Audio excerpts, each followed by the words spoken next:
ABC7's Town Hall series, Our Chicago Voices of the Community. I am Val Warner, and I am pleased to be your host for this week's Town Hall.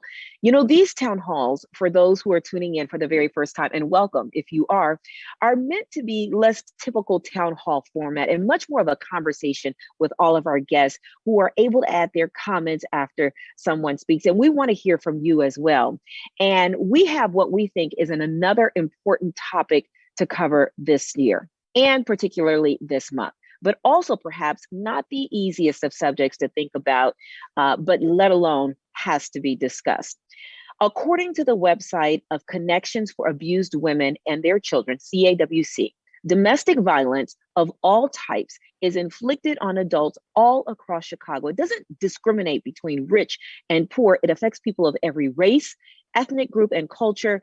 It takes many forms: physical, emotional, financial, sexual, and more. And our guests gathered here today are leading or programming organizations serving this oftentimes overlooked or ignored community of women, girls, men, and boys. They are dedicated professionals, passionate, hands-on, and motivated to tackle domestic violence, to take those individuals in a domestic violence situation from victim to survivor and ultimately thriver.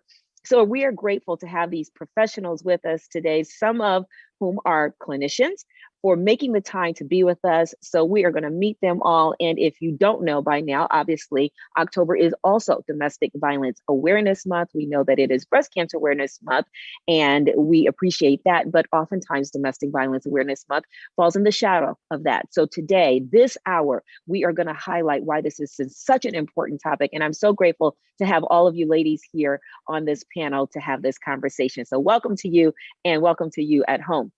Now I'm going to introduce them all. First, Neha Gil. Neha Gil has been an executive director of APNA-GAR since 2013, providing administrative, fiscal, and programmatic oversight over the agency. APNA-GAR provides critical, comprehensive, culturally competent services and conducts outreach and advocacy access communities to end gender violence. It serves as a human rights organization working to end gender violence with an evidence-based model that factors in macro and micro level conditions that create the unique barriers their program participants face. APNA has been providing gender justice since 1990 and has reached more than 100,000 survivors and community members across the region. Neha is a passionate and dedicated advocate for gender equality and has led consultations and trainings and advised local and international NGOs, government officials, and staff of UN agencies on providing services to survivors of gender-based violence. In 2014, policies and procedures for serving survivors of gender-based violence that she helped establish were formally adopted by the Kurdish Regional Government of Iraq. And that is just one example of her accomplishments. Thank you so much for being here. Next, meet, yes, absolutely. Next, meet Stephanie Love Patterson. Stephanie, say hello to everyone. Stephanie Love Patterson is Executive Director of Connections for Abused Women and Their Children, otherwise known as CAWC. She has been there since 1999 as a certified domestic violence professional. Stephanie provides training and technical assistance to various organizations and healthcare professionals throughout the community to help create a coordinated response to domestic violence. Prior to coming on board at CAWC, Stephanie worked at a safe place shelter in Lake County, Illinois as a counselor/advocate. She has also worked at Rape Victims Advocates John H. Stroger Hospital Satellite Program and has been a trained sexual assault advocate since 1985. CAWC is a multilingual shelter, education, and outreach program and hospital service across the Chicagoland area, providing immediate safety and long-term service for domestic violence survivors and their children. CAWC was the first domestic violence shelter in Chicago to provide beds for male and female children up to 18 years old. In 1976, probably around a kitchen table or something like that, a landmark gathering was held in Chicago to address the crises of domestic violence. This gathering resulted in the formation of a task force that ultimately became the Chicago Abused Women Coalition, CAWC, currently known as Connections for Abused Women and Their Children. Stephanie, thank you so much for being here. Thank you so much for having me. Next, I'd like to introduce Christine Arcall.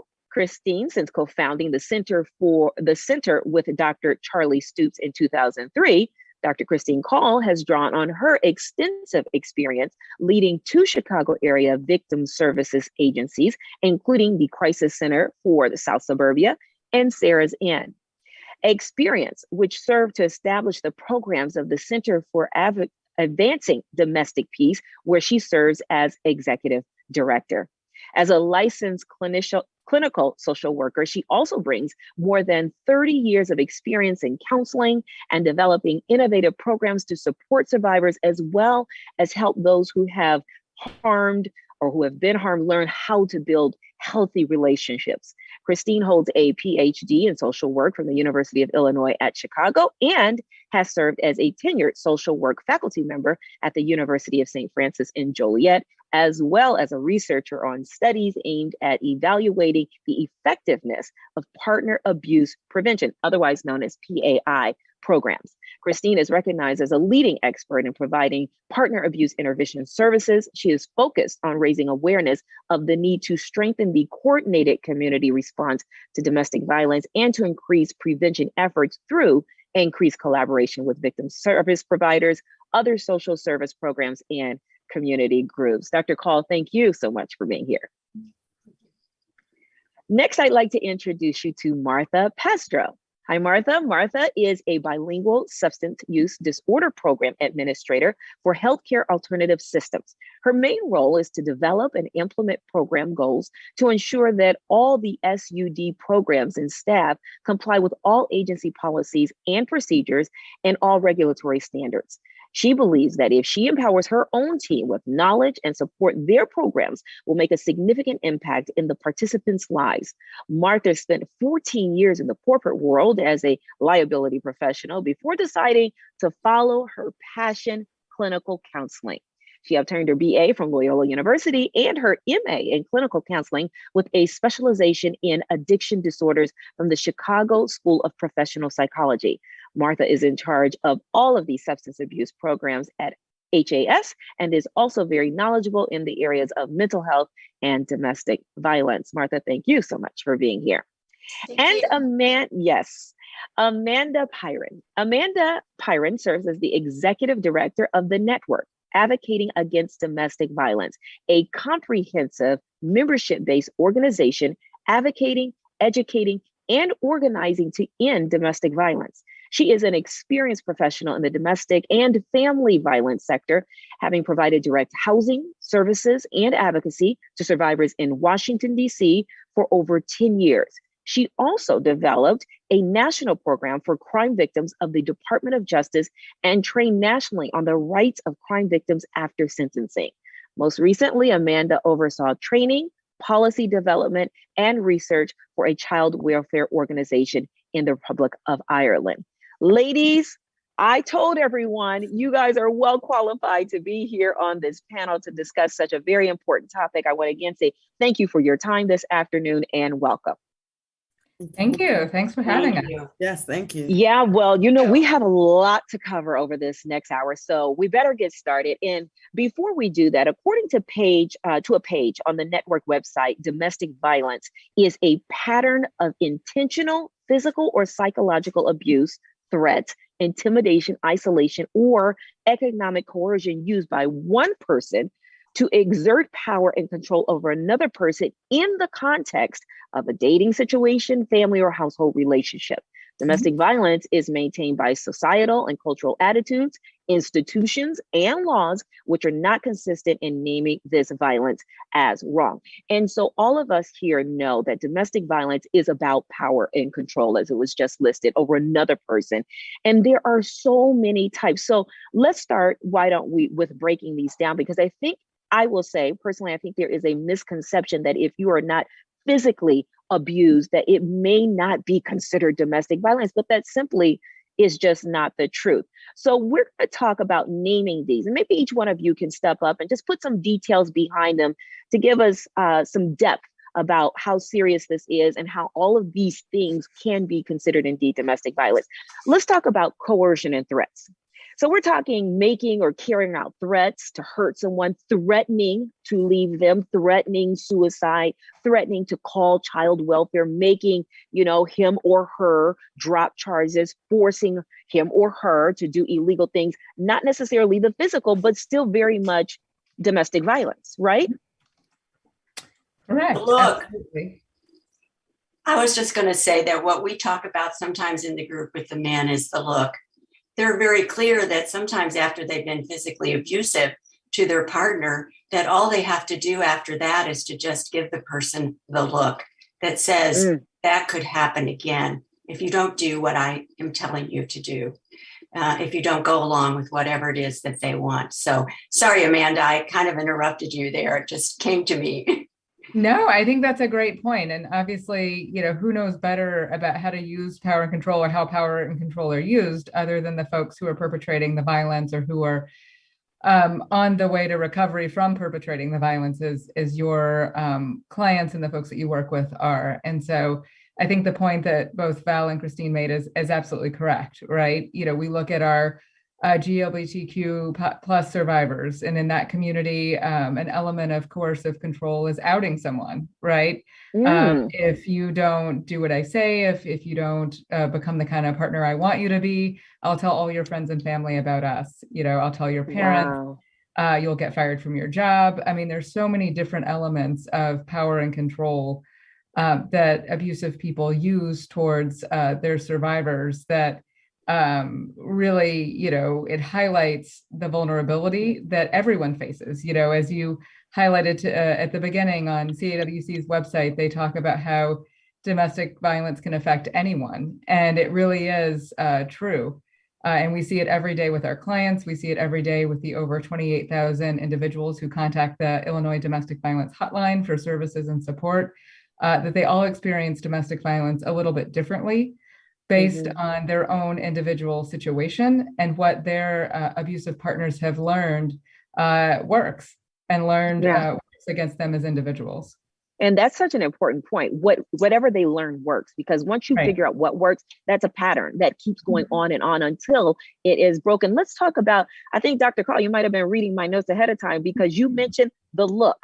And that is one of the next topics in terms of intimidation, which also falls under that umbrella of domestic violence. That's making them afraid by using looks, using gestures, throwing items, holding weapons, breaking property. Again, never actually touching, but it's just that look that can be so intimidating. Neha, would you like to weigh in on that? Yeah, I mean, I was going to add for the last piece as well, Val, about sort of withholding documents, right? Like, I think that's, we serve a large immigrant and refugee population. And so withholding people's documents, not allowing them to kind of change status. And so that's a form of coercion. It's a form of intimidation. It's a way of controlling them. So they can't, access just like things that we consider sort of regular around, like getting identification, getting social security cards, being able to be mobile with a driver's license. And so all of those are different ways in which we're seeing people being controlled. But all of those things happen because someone's coercing them, someone's intimidating them, someone's, giving the look. And I just wanted to jump in and say, and that can happen throughout the relationship, but certainly even after. So Amanda and I were talking this morning and we were saying in 2021, people are still asking, well, why don't they just leave? Or why do they go back? And so sometimes the reason that they go back is because of the threats and intimidation and coercion, all of the things that we just talked about. If you leave or if you don't come back, I'll report you to immigration and have you deported. If you leave, I will kill you. If you leave, I'll kill your parents. I remember a case where this woman successfully got out of a relationship. She was safe. Her abuser did not know where she was, but she had elderly parents that she couldn't pick up and leave. And so the reason she went back was because he said, I know where they live and I know their schedules and I will go and kill them. And that's what made her back. And so in that particular phase, a lot of times the general public will get frustrated with individuals and say, well, why am I going to help them? They're just going to go back. Sometimes there's those underlying reasons like threats and coercion that force them to go back to that dangerous situation. And Stephanie, you just touched on something when you talk about the economic abuse. You know, the finance, you like when people say, well, why do they go back? Some people don't leave because financially they can't afford, and that's always hanging over their head. So economic abuse, again, that's preventing them from getting a job, making them beg for money, not letting them have access to family income, controlling access to insurance and medical benefits, something that you mentioned, Neha, as well. All of these themes and different types of abuse really fall under that big umbrella. It is still considered abuse. And Martha, I want to get you in here in this conversation as well. Thank you. Yes, to expand on what Stephanie said, it's also the threat to children, right? Way to exert control and power, threatening to take your kids away. That's a huge motivator for a mom never to leave because you're going to focus on safety of your children. In terms of what you're talking about financial, hiding your ATM card, changing the PIN number, all those simple things that we don't think about is a way to really maintain control over a survivor. And it's really, you know, the things that are easy for us that allow us to have control over our lives are the things that they take away from those simple things that you're not thinking about. Check cards, not even and somebody mentioned this health insurance card, all those information. You know, domestic violence, really, when we're thinking about it, most of us think it's a physical thing.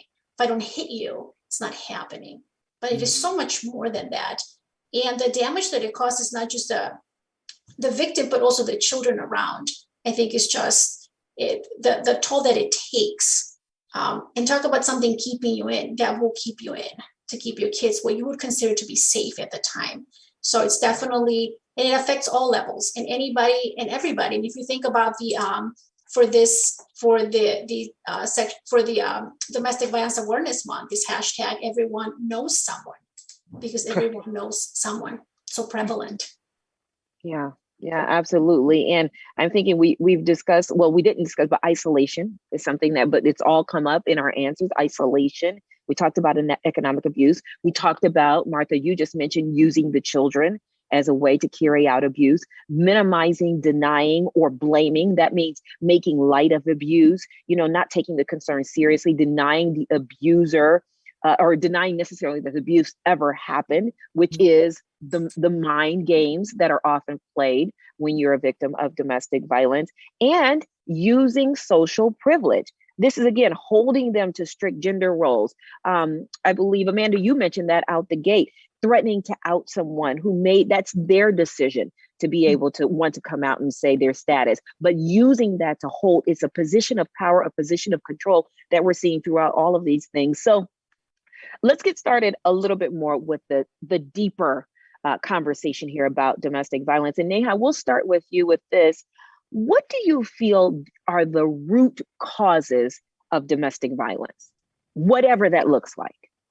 Yeah, Val, we've already sort of touched on it, right? It's this idea, why does someone think that they could control someone else? There's something that they think is inherently less than about the other person, right? So I think when we think about root causes, we're thinking about kind of status in society that's placed on women or LGBTQ plus members, right? So there's this idea of hierarchy, who is in a position of power when you think about the way that society is structured. So it's really sort of rooted in that. It's rooted in this, in gender discrimination. It's rooted in this idea that some people based on gender could be considered less than. And then, so you've already talked a little bit about sort of these gender roles. So when we're prescribing gender roles in our relationships and we're thinking of someone as less than, and then that's just sort of creates a situation that's that allows someone to then exert power over the other person. Do you think, and oh, go ahead, whoever was that, I was going to ask. Yeah, I wanted to just say that that's reinforced. Those messages are reinforced, in social media, in our families of origin, by our peers, peer groups that we may be in. And so that whole piece of how it gets reinforced in certain ways is really an important piece of what Neha was also speaking about. I think that, we also recognize that, violence, in general has become normalized in our society in many ways. And so we really need to recognize that, even when we look at, violence in terms of gangs, we are also recognizing that many of those situations are interpersonal in nature, and that they're coming from, upsetness and anger and other kind of this sense of what we were talking about, that this other person is my property, that I'm allowed to do certain things because of my relationship with her or him or them. And so it's really, I think, important that we recognize that this whole idea of violence is becoming normalized, is a piece of what's going on. And Dr. Call, while you're speaking, I want to ask you about this. Domestic violence, as we know, is really a major public health epidemic and a problem that affects families and communities. Can you describe to the people who are watching this right now, who may not truly grasp how big of a problem this is for people in their homes, but as a community at large, how big of a problem is it? Well, I think it's over 10 million people, are affected by it. And we generally think about, 1 in 4 women, sometimes 1 in 3 women who will have experienced some form of domestic violence, stalking, sexual assault in their lifetime. And we've also begun to understand that many women of color, Native women, Black women, Latina women are often more seriously affected, more often affected by this, as well as young women, women who are, 16 to 21 and from 25 to 32, that those are groups are at most risk. Not that others aren't, but we're finding from some of the research that those are groups of people that, often have, not gotten the resources that they need in the communities that we serve. And that's an area that I know the network has been particularly working to address the need for additional resources. And Stephanie, I want to ask you, I was just getting coming to you because Stephanie, I wanted to ask you, and you can chime in on what Dr. Call said as well, but we got to talk about the pandemic. And we've seen the numbers of domestic violence rise in the pandemic. So Stephanie, can you talk a little bit more about just what that has been like and what your agency is doing to help? Absolutely, Val. That's a great question and really important to talk about as we're still in this pandemic, unfortunately. I'll start with the mandate to shelter in place. That was devastating for many of the individuals that we serve, because that meant that people were being asked to stay and shelter in place with the very person that wants to harm them or to kill them. And so, many of our agencies, certainly including CWC, worked really hard when we could get to people to talk about safety planning, to talk about all kinds of safety strategies. I remember telling one woman who snuck a phone call in, and I just happened to answer about, maybe unplugging like a major appliance like the refrigerator or washer or dryer or something, to give an excuse to have a repairman or something to come in and flip them a little note that says, hey, I need, help, please call 911, because she did not know how she was going to get out. And so the pandemic has had a huge impact. It really shined a spotlight on what those of us in the DV community already knew, just about the inequities, first of all, and the denial of access that so many women and men experienced while they were in their homes trying to really stay alive, literally and figuratively. It impacted the way we do our services. For instance, we had to pivot, many of us, to virtual services to be able to still maintain that connection to our clients. And so we've done individual and group services via the the internet. But then that was also, there was a spotlight shown on that because a lot of people did not have access to technology or internet. And so we had to figure out how to get that. Our shelter, greenhouse shelter, had to reduce our beds actually from a 42 bed to about 22 beds for social distancing purposes. And so thankfully, we got money. And again, here's where the network was really helpful and a blessing to help advocate for funding for us to put people in hotels during the interim, which we're actually still doing so that we can maintain our capacity and keep people safe. It had a huge impact, this pandemic, on everyone. And further isolation is one of the dynamics of domestic violence. Well, now you're isolated in the home with this person again and wants to continue to harm you, or they're isolated even alone without any, with difficulties making connections to resources. Right. And you just mentioned how the network was helpful to you and your agency. Amanda, I want to bring you in to just talk about budget and funding concerns when it comes to DV. Is there enough money? What do you need? What's being done to support this? Never. There's never enough money, right? Yeah. And so even though we're grateful and we're thrilled that the city of Chicago has issued its first ever strategic plan to end gender-based violence, and we're delighted that Mayor Lightfoot suggested $25 million in new funding in this budget, which was passed yesterday by the City Council, and we had many champions as older people to help us pass that budget.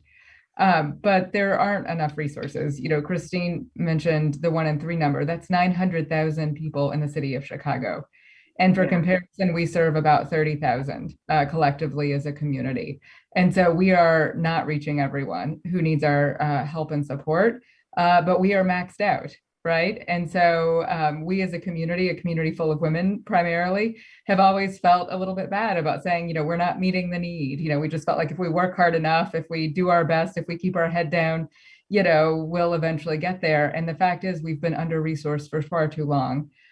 We have not had the support that we've needed at the city, the federal, the state level to meet the demand. Not everyone is going to need to go to shelter. Not everyone who experiences gender-based violence is going to need that level of assistance, but everyone needs something.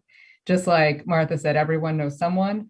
Every survivor is going to need some support. And so, first and foremost, we want to talk about bystander intervention and what we can all do. And I know we'll get to that at some point in this discussion. What can we do? Well, let's get to it now.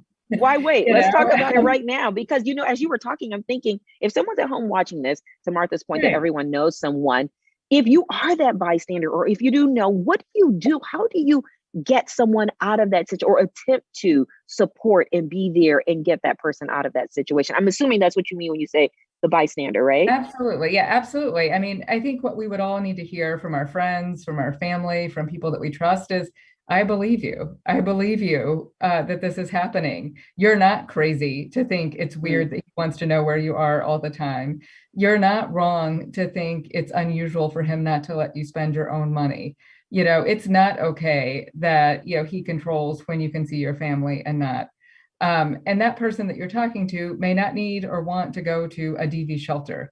But they could benefit from your own expertise as a friend to say, here, what do you think you could do? What feels safe to you? What do you think your options are? How dangerous do you think he could be? And to start that conversation and to listen and to support that person and talk through their options. And then to provide resources for professional help when you aren't able to support that friend anymore. Say, actually, it'd be a great time to call CAWC or UPNAGAR or HAAS or the Illinois Domestic Violence Hotline at 1-863-863-6338 and get some services or support. Or, hey, do you think you'd be interested in counseling? Because I know Center for Advancing Domestic Peace has great services, and maybe you guys should talk to someone because this isn't good and it's not getting better and I'm worried about you. We can all be there for our friends, for our family members, and we can all help them find support. But I want to underscore something that we were kind of getting to earlier about what underpins domestic violence, because what is really, really harmful for folks when they start talking to friends and family is for their friends and family to come back and say, oh, but he coaches your son's soccer team. Are you sure? Or, oh gosh, he loves volunteering. I just can't see that. Or, Or, oh, I know, but, he's a real important member of our family, a real important member of our community. If you were to say something like this, that could be devastating for us, and that person's never going to tell anyone again. A person who gets that response from their friends, from their family, from their acquaintances, they're not telling that story a second time until something really, really devastating happens. And so it does happen to everyone we know or to someone that we know. And the people who perpetrate it are often people who have standing in our community, and that serves as protection to them. And so if someone is telling you this, the most important thing that you can do is to believe them. And can I just also add is to do something, I just thought about, when just the whole term bystander, to do something and to act and not just turn your head and not do anything because you don't want to get involved or that's none of my business. And this conversation is making me think about that horrible incident. I think it happened out east where a woman was raped on a train station or something. I don't know if this was by a partner or not, but the mere fact that people watched it happen, no one got involved. And in fact, people were videotaping this horrible assault, and just did nothing. It just went through me. It was really a difficult story to read. And oftentimes we hear of situations where victims of domestic violence say, I was beaten, out in the street, or neighbors I know heard me, and no one did anything. So I always tell people, what would you want to have happen if it were your mother, if it were your sister, your church member, if it were you, your daughter? Do something. You don't have to do anything. None of us recommend doing anything to get that to endanger yourself, but pick up the phone and call or have some of those conversations that Amanda talked about, but please do something. I'm listening to you, Stephanie, and I'm thinking about, just like Martha said, everyone knows someone, right? And I'm thinking about those situations that you just described where we know something is not right. Maybe it is an upstanding person in the community, and the victim is reluctant to do anything, but you can see clear as day. A lot of times they say when you're up close with something, you don't see what's going on, but the person on the outside knows exactly what is happening. But when the victim is not open to hearing the abuse or what you're seeing or thinking is an abusive relationship, how do you get them to see that that's not normal behavior? Anyone can weigh in on this question. I'm just curious about this. I remember being on the hotline when I was at Sierra's Inn when our volunteers were sick or staff were sick. And often what I would hear when women would call would be, I'm calling for a friend. I'm calling for a friend, and, this is what's going on with them. And they would, describe that situation. And I would then explain, well, that's really abusive behavior. How is that person coping? That's a really, dangerous situation for them. And, maybe after a half an hour of just talking and listening and trying to problem solve a little bit, the person would say, this is me. This is me, it's so hard. I think there's a lot of shame associated with women calling, men calling, and saying that this is going on. That whole sense of, somehow I must be responsible for what's happening. I must have done something, because that's what the person who's been harming them has been telling them. This is your fault. I would be doing something different if you were doing the things I'm asking you to do. This is really your fault. And so I think that it really requires a lot of listening and a lot of really emphasizing that this is not normal behavior, that this is behavior, and that you're scared for them, that you really want them to get the help and they can get the help. It's about changing the mindset too, right? Like changing that person's mindset, because like you said, they're under someone else's power and control. So for so long, they have been under that they've been brainwashed to believe that it is their fault. I will say this here, for years, I was in a relationship where I thought it was my fault. I thought it was my fault. And even after, post that, as a survivor and thriver, there are still times where I think, is it my fault? So how do you get someone who's been in that seat to realize it's not your fault? That's what someone's been telling you for years and years and years, and you've bought into that, but it's not your fault. How do you, as experts and people who are on that call, Dr. Call, like you said, and at these various agencies that you all represent, how do you get them to realize that it's not you? Well, it's a step-by-step process. I'm sorry. Yeah. Go ahead. I was just going to say, I think that's the beauty of organizations like ours, and really seeking the services of a trained domestic violence advocate. We work with individuals where we tell them, this is not your fault. And sometimes they will tell us back, you're the very first person who said that to me. And that's powerful. And I want to thank you for sharing your story, Val, because, you will help to get other people to, just by sharing that snippet of your story, other people to understand, maybe it's not my fault, because you're right. Yeah. Psychological and emotional abuse, many of victims will tell us that hurts more than the physical abuse. The broken arms and legs will mend, bruises will fade away, but it's replaying over and over again. You're stupid, you're ugly, you're worthless, and so many other horrible things. And I will say that it takes time. It takes a lot of time. Domestic violence sometimes can build up over time. Sometimes it happens more often, but oftentimes it builds up. It takes a long time to get someone to get safe and free, but also to undo some of the damage that's caused with that emotional and psychological abuse and isolation. But one of the things that domestic violence advocates can do is kind of really help walk them through that process of unpacking everything that happened to them, and to explain that as we've been talking so much today, that the core of domestic violence is about power and control, establishing and maintaining that power and control, and not about if you were a better mother, lover, sister, took better care of the house. All of those things that the abusers use as excuses are really just excuses to justify the violence and other abusive tactics that's used. Martha, I want to ask, go ahead. I'm sorry. I'm going to just quickly add that, going back to kind of what we talked about in terms of root causes. I mean, I think as women, we're often socialized to kind of be the ones that hold family and relationships and community together. And so we really kind of put a lot of emphasis on that, on ourselves, right? So we think we are at fault when things are falling apart. And so I really do think we sort of need a paradigm shift. Like, we really need to kind of understand that the survivors are experiencing this violence, and we really need to sort of be addressing the people that are causing the harm. And that, of course, and Christine knows all about this, but of course that kind of involves also understanding their trauma and sort of how, as a society, we just have so much violence, and that we're sort of hurting each other so much in so many different ways. But I think just going back to what you're saying, and thank you so much again, Val, for sharing, but it's just, we're socialized to think that we need to keep this together. And if we don't, then it's our fault.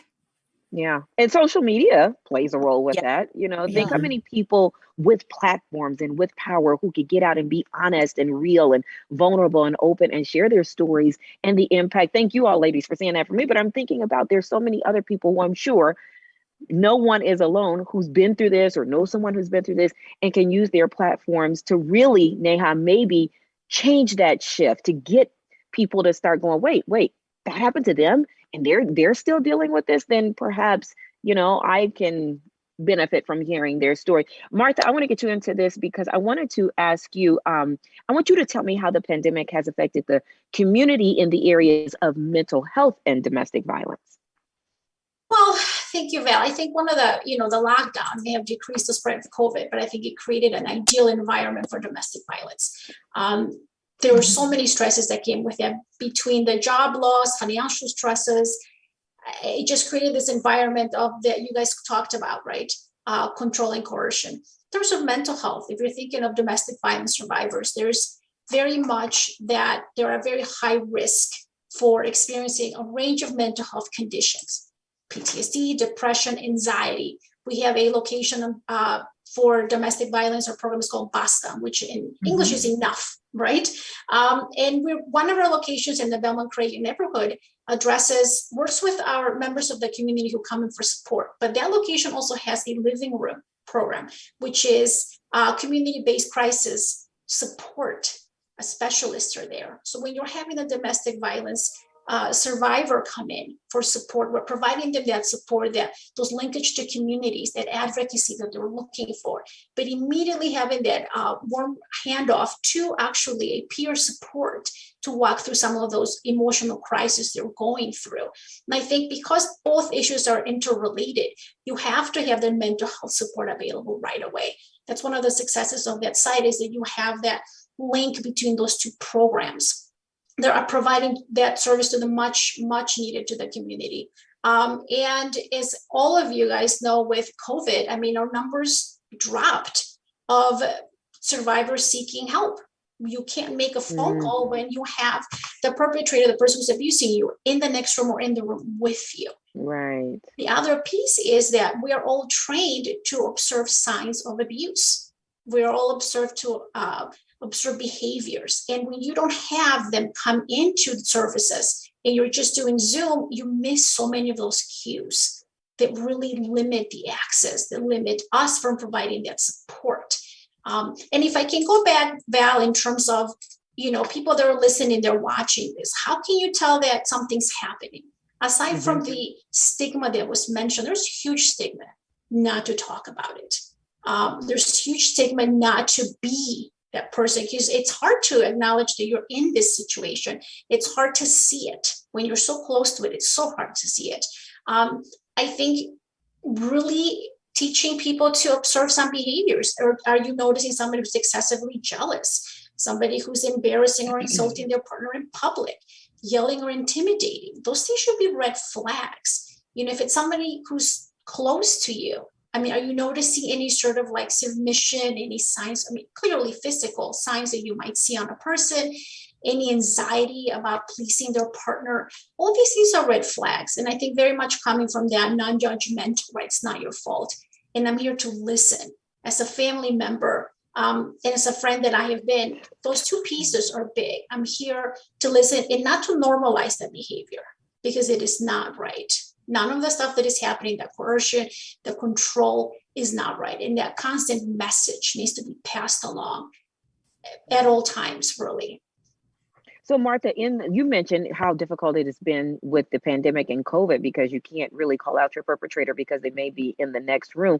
Any advice for those folks who are tuning in right now on how they can pick up on some of the things that you just mentioned, whether it be virtually or over the phone? Because now, some people, we are getting back to normal and people are out and about again, but let's just say, it's one of those situations where they might have to do some other kind of, paying attention to decipher whether this person's in trouble or not.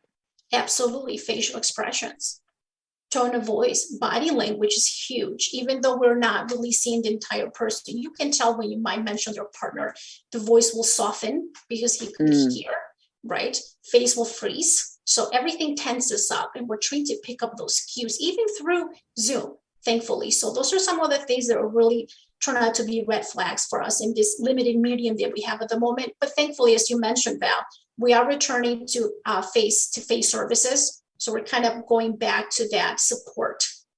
And Dr. Call, I want to ask you about how important it is to not just work with the victims, but also to work with the perpetrators, to try to get a hold of them, the people who are doing the harm to the partner.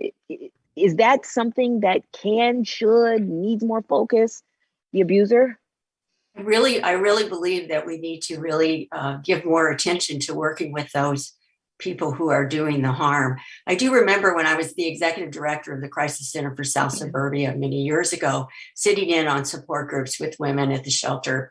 And what I heard over and over again from the women was, why aren't there services available for him? I would like to know whether or not he could make some changes. That's important information for me to have. I would like my children to have a father, even if we don't live together. I want to know that my children would be safe, if they're visiting him or they're with him. And so the Crisis Center for South Suburbia, Sarah's in, and, about 5 programs were in the 1980s, some of the first programs to have services for men and later women who had harmed a partner. And so I think that this is an area that we need to give more attention, because it's learned. This behavior is learned and it is reinforced. But so many people are able to make changes, behavioral changes.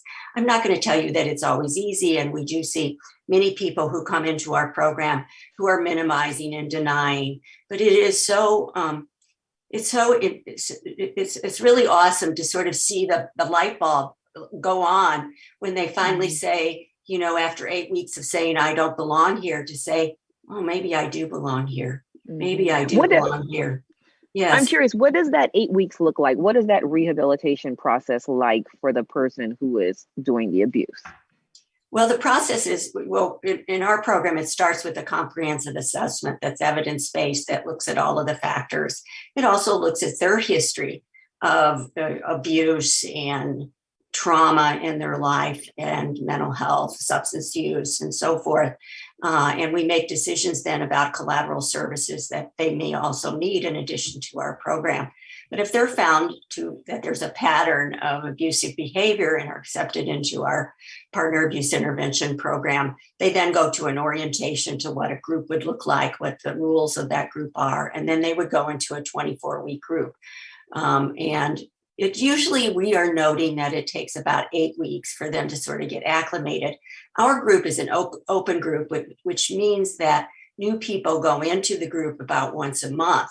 So what that means is when the group is working really well, there are people at different stages of the intervention. And so people who've been there for a while who are really getting it and understanding and being accountable for their behavior begin to say to new participants, hey, hold on, why don't you just listen? Because you sound just like me when I first came to the program.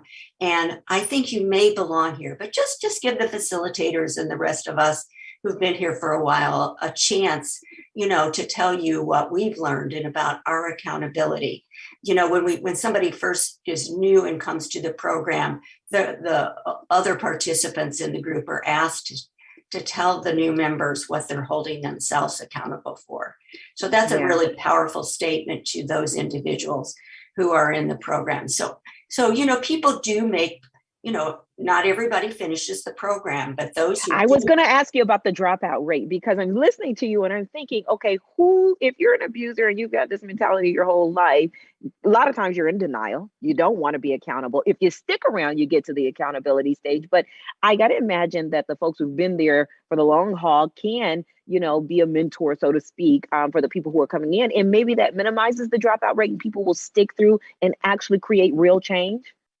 We do see some of them. I'm going to be honest. We do have I think the last I looked at about a 66% completion rate. We do know that that's on an annual basis. Actually, the completion rate is probably higher if we looked at it across our fiscal years, because some people get re-referred, sometimes 2 and 3 times. I mean, this is a major behavioral change. Think about behavior changes in general.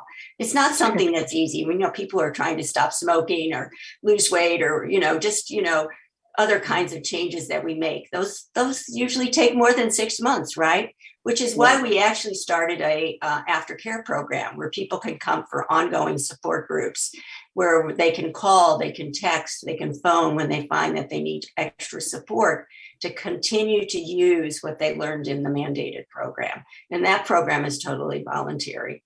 So, I think that with additional financial support, which, has really been lagging for programs like ours, that we could do more. We can do more in terms of our case management, our service coordination, in terms of working with the probation officers and other referring agents. And offering collateral services is really a need sometimes for people to quickly get into other services. And as you know, social services in Illinois often has a waiting list, which makes it really difficult.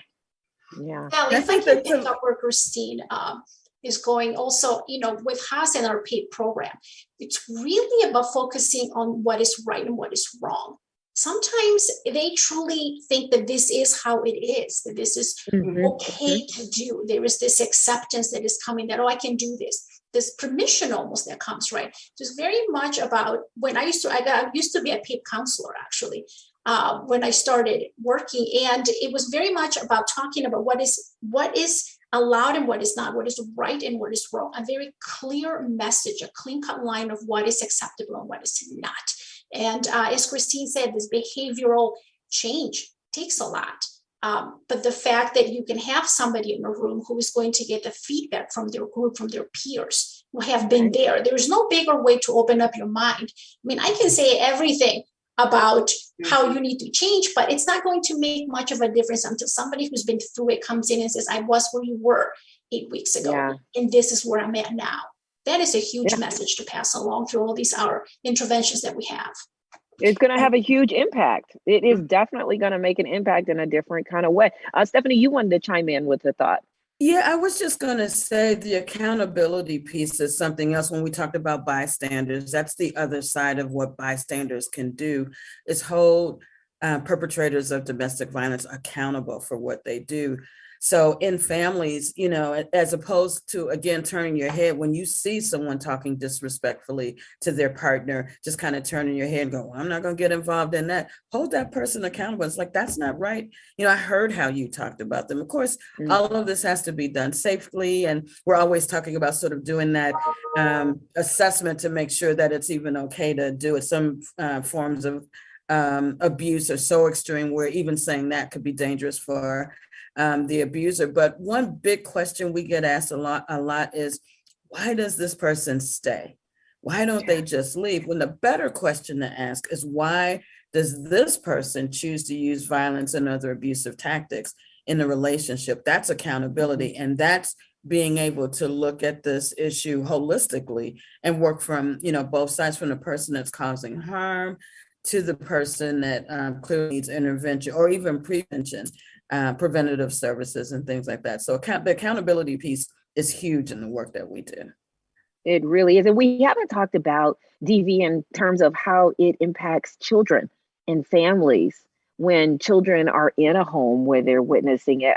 I'm not sure who wants to chime in and just talk about whether you have statistics on that or the impact and what you have seen in your experiences, but that's devastating for children to see because, again, I got to imagine that it creates a cycle. Like if they saw it, they must think that's acceptable behavior when in fact it isn't. So large numbers of the men in our program observed domestic violence between their parents in their home when they were growing up. And many of them also were victims of childhood abuse and neglect. Not all of them, but many of them.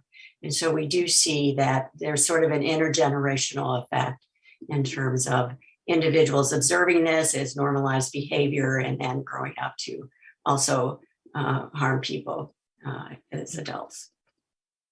Amanda, I think you were going to say something. Yeah, I was just going to echo what you said, agree with the fact that it is absolutely very harmful for children to be exposed to domestic violence in the home and their victims as well. You know, so I have a rule at the network. There's no, victims and their children. It's, adult and child victims, because being exposed to domestic violence in your home is a victimization. It is damaging to your development. All the research indicates that it's very harmful for child development to be exposed to that. But of course, children are resilient, just like adults are, and they can repair. And one of the things that one of the programs that I love visiting early in my time in the network was Upnagar's Supervised Visitation and Safe Exchange program. Neha gave me a great tour of that. So I'll tip it over to her because I think that's such an excellent resource for our survivors. Neha? Thanks, Amanda. Upnagar is one of 3 sites in the city that has a free supervised visitation and safe exchange program. And so this is where parents that have caused harm can safely visit with their children.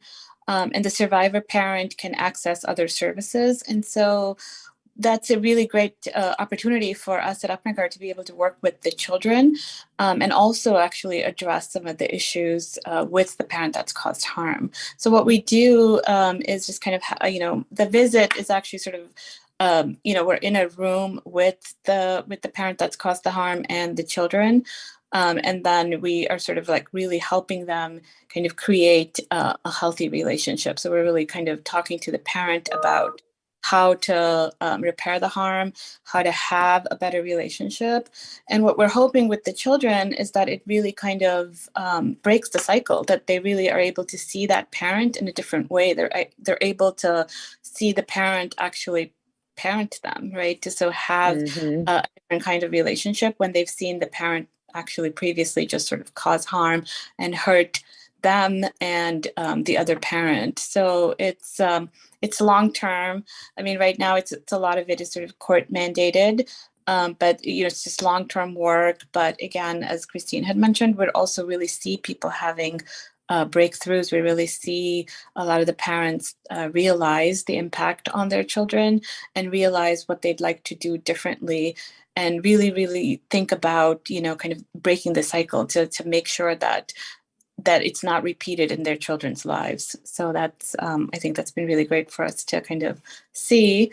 And then just sort of talking about what Stephanie had brought up, really bring in that accountability piece. And the research is showing that parents that have caused harm are more open to changing behavior as it relates to their children, instead of, or sometimes, and then there is a sort of positive impact on the survivor. But often when we're talking about sort of two adults, there's a lot of like kind of denying and kind of placing blame equally. So saying that, she did this too and things like that. But with children, there is a recognition about sort of that difference. I'm the adult and that's the child, and kind of wanting to change behavior because of that, and kind of creating a better life for their kids. So we really have to focus on the kids. A lot of times people think, just as Amanda said and as Neha said, people forget about the child victims in this abuse. And sometimes they will even say, and even some of the adult victims will say, well, my kids are asleep when this is happening, but they get up and they see furniture thrown about the house. They see the, black eyes, they hear the yelling, they see the police come, to the house and things like that. All of that has such an impact on them. And so I too love the program at Apnagar. I think it's really amazing and really, an outstanding way to help bridge the gaps, because people take for granted that, you sit down at the dinner table, you sit down with your children and have this lovely meal and talk about your day, when in fact, oftentimes kids are shooed away kind of because they don't want to do anything to, have them see the violence or even be a reason that the abuser uses to justify the abuse. And so coming to a domestic violence agency at CWC, we have family trauma therapists that help to repair the damage that's done between adults and children. And we also have individual counseling for the children, because as Amanda said, again, we have to view them as being victimized by what's happening in the house. Absolutely. And just like we predicted, ladies, this hour has flown by. We could probably talk for at least 3 or 4 more hours on this topic, but I want to, as we are coming to the end of this town hall today, I wanted to give each of you all an opportunity to just share some very quick final thoughts. Dr. Call, we'll start with you. I think I want to really focus on and pick up on something that Neha said about healthy relationship skills. I think that that's something, when I talked about violence being normalized and so many people not really understanding what a normal relationship looks like, that's another piece of what we do in our program, is to teach healthy relationship skills. And I think that we need to have more of these kinds of prevention efforts going on. And I really think that relates back to what Amanda was talking about in terms of that we definitely have been underfunded in the domestic violence community in terms of being able to have the resources that we need to intervene in terms of prevention as well as intervention. So, more services for those who harm and prevention. And more funding. Amanda, your final thoughts? Yeah, I would just like to close with an invitation for folks to contact the Illinois Domestic Violence Hotline for services, for support, as an ally, as a survivor, as a questioning friend or family person. Call or text 1-877-863-6338. English or Spanish 24/7, call or text, and we have access to a language line for 240 other languages. We are always there for you, and no question is the wrong question. You can call pretending to be someone else. It's all confidential, but please, 1-877-863-6338. Thank you so much, Martha. Absolutely. Thank you, Amanda. Just to let everybody know, and we all know somebody, right? And we're here to support any help that you guys need. We're located at 5005 West Fullerton Avenue. Our phone number is 773-745-7107. Bilingual services available as well. Thank you, Martha. Stephanie? I want to say to those that are watching, if you are a victim of domestic violence, there is help and there is hope.